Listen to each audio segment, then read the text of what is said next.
l'une des figures les plus populaires des Gilets jaunes, porte-parole de 3 ronds-points à Rouen, François Boulot publie La Ligne jaune aux éditions Indigènes, un manifeste reprenant les grandes revendications du mouvement qui s'apprête à fêter ses 1 an le 17 novembre prochain. Bonjour. Bonjour. Le mouvement des Gilets jaunes est apartisan, vous ne cessez de le répéter comme les autres, mais il n'est pas apolitique à vos yeux, puisqu'au contraire, il entend prendre en charge l'intégralité des affaires de la cité. Néanmoins, ce discours-là, il passe encore très mal aujourd'hui, près d'1 an après, auprès des Gilets jaunes et auprès des principales figures du mouvement. La politique est à ce point discréditée que même le mot semble inaudible. Est-ce que vous considérez ça comme une limitation majeure pour la suite ? Moi, depuis le début, j'ai essayé effectivement de réhabiliter le mode politique. Le problème, en fait, ça vient d'une confusion, d'une incompréhension de beaucoup de personnes qui associent automatiquement politique à élection et donc politique politicienne. Donc j'ai toujours essayé, moi, de réhabiliter le mot politique en expliquant que la politique, c'est s'occuper des affaires de la cité, effectivement. Et donc c'est ce qu'on fait depuis le début quand on est sur les ronds-points et qu'on revendique plus de pouvoir d'achat, une meilleure répartition des richesses ou qu'on réclame le référendum d'initiative citoyenne. C'est s'occuper directement des affaires de la cité et donc de ce qui contribue à modifier le quotidien des gens. Et donc il faut absolument réhabiliter ce mot-là. Il y a beaucoup de confusion en fait qui est dans les esprits aujourd'hui, après 40 ans de travail acharné des médias pour essayer de les endormir tout simplement les gens. Et donc je crois qu'effectivement, réhabiliter le mot politique, on fait de la politique, on est à partisan en revanche, et ça a été la grande intelligence du mouvement qui a essayé de dépasser tous les clivages traditionnels et surtout de repousser toutes les étiquettes pour permettre à tout le monde, militant politique ou non, citoyen qui a plutôt une préférence pour un parti politique ou non, de pouvoir venir dans le mouvement et s'identifier tout simplement aux revendications, c'est-à-dire au fond. Est-ce que cet impératif de se structurer, y compris politiquement, il progresse un peu dans le mouvement ? Je crois que tout le monde a compris que c'était la force du mouvement au début de ne pas être organisé, notamment parce que le gouvernement prétendait vouloir avoir des représentants du mouvement pour pouvoir discuter, dialoguer, négocier, etc.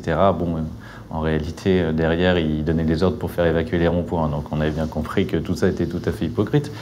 Mais je crois que maintenant, il y a beaucoup de personnes qui ont compris qu'effectivement, il y a une nécessité de s'organiser, de se structurer, au moins pour une raison, c'est de pouvoir porter un message clair dans l'opinion publique, parce que les médias se sont appliqués à assigner le mouvement à la violence, ou aux racistes, aux antisémites, aux homophobes, etc. Et force est de constater que malheureusement, en tout cas, le thème de la violence a pris pour une bonne partie de l'opinion publique. Moi, je rencontre beaucoup de personnes qui me disent « oui, au début, je soutenais les Gilets jaunes, mais bon, après, il y a eu les violences, etc. Alors, bon, je pense qu'il vaut mieux que ça s'arrête. » Donc voilà, cette petite musique, elle a infusé dans les esprits. Et donc il faut essayer maintenant de se structurer pour essayer de porter un message clair et en revenir surtout au cœur des revendications. Alors, vous, François Boulot, vous n'avez pas peur de la politique.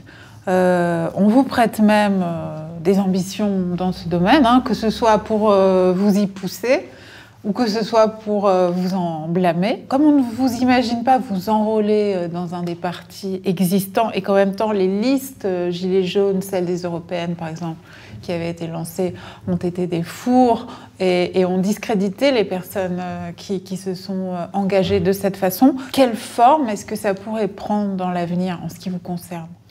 Mais j'en ai absolument aucune idée. En fait... il faut être clair, il y a 1 an, j'exerce mon activité d'avocat. Bon, j'ai pas du tout imaginé qu'il y a un mouvement comme ça qui va surgir et que je vais me retrouver dans cette position. Donc ma vie, elle a été globalement totalement bouleversée. Je sais bien sûr que ça fait des années que je m'intéresse à la politique au sens noble, c'est-à-dire aux idées, et que c'est pour ça que j'ai eu des connaissances en économie, en fiscalité, et une analyse sur le fonctionnement des institutions.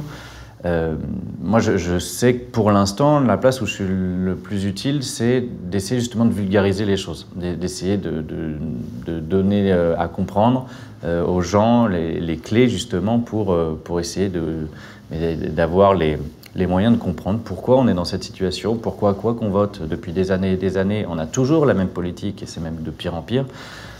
Voilà, après, est-ce qu'un jour j'irai à des élections? Vraiment, je n'en sais rien.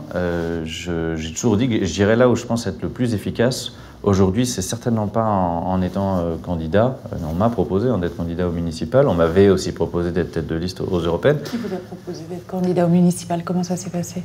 Il y a quelques partis politiques existants qui m'ont proposé effectivement d'être leur candidat au municipal à Rouen. De droite ou de gauche? Alors il y en a un qui n'est pas étiqueté ni droite ni gauche, et puis il y en a un autre, je dirais qu'à la base il était populiste et maintenant il est peut-être plus à gauche. Mais simplement ça ne m'intéresse pas. J'ai pas envie de m'occuper de la piste cyclable, du bac à sable, enfin, c'est pas mes sujets. Et ça correspond pas, à mon avis, le cœur du mouvement. C'est la justice fiscale et sociale et le référendum d'initiative citoyenne. Bon, tout ça, on ne pourra l'obtenir qu'au niveau national.